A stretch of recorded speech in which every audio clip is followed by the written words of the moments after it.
Hello, today I will be making a necklace holder for this clump of necklaces that usually reside in my purse, but I wanted to make it a bit more organized.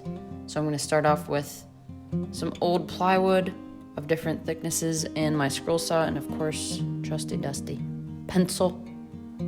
And I'm going to sketch out my general shape for the necklace holder. I'm going with a rectangular shape with squiggles on top that will actually hold the necklaces. And for the base piece, it's just a thicker piece of plywood that I'll carve out a notch in the middle to hold that rectangular piece.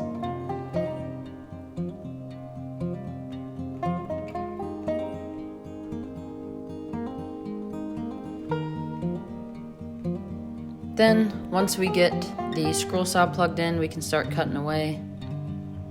I would have used the miter saw for these straight edge cuts for the rectangular piece and the base, but I did not have the miter saw. Unfortunately, my elder brother took the saw a while back and has yet to return it, but we make do with this scroll saw. Unfortunately, these lines will be far from straight, but good enough for functionality. I really struggle here with this one. But eventually we get it cut.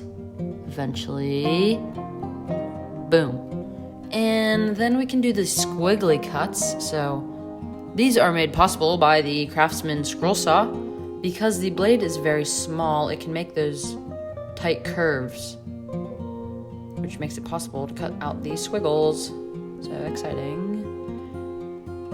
And once we have the squiggles cut out all the way, we can move on to the base piece, which again, like I said, I'll be cutting with the scroll saw, so it won't be very straight, but it'll be good enough.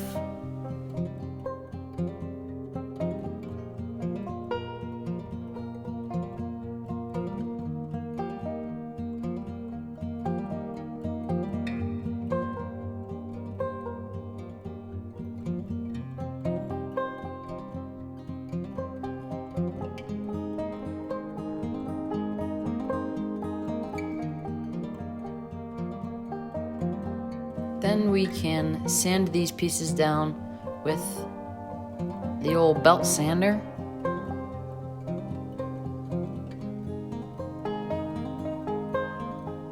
I'll do this just to get some of the rough edges off of the pieces and some of the old markings.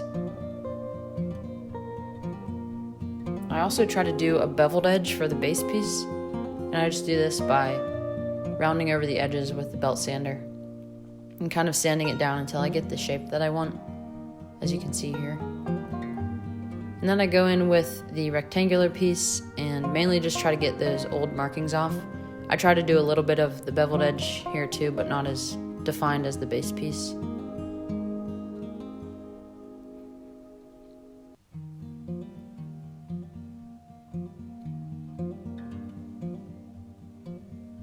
Then we're going to take the Dremel hand tool and try to carve out a center groove on the base piece that the rectangular piece will set in.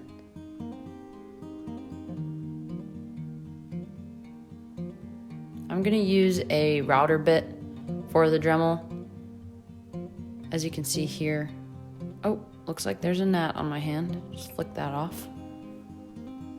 This Dremel piece will kind of be hard to get a straight line in the base piece, but I'm going to try my hardest and just try not to cut myself because this is a sharp bit.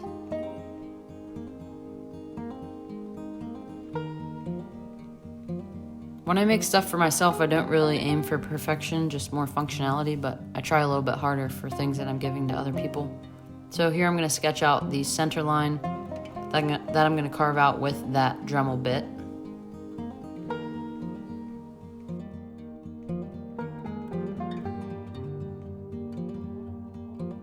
Start carving away.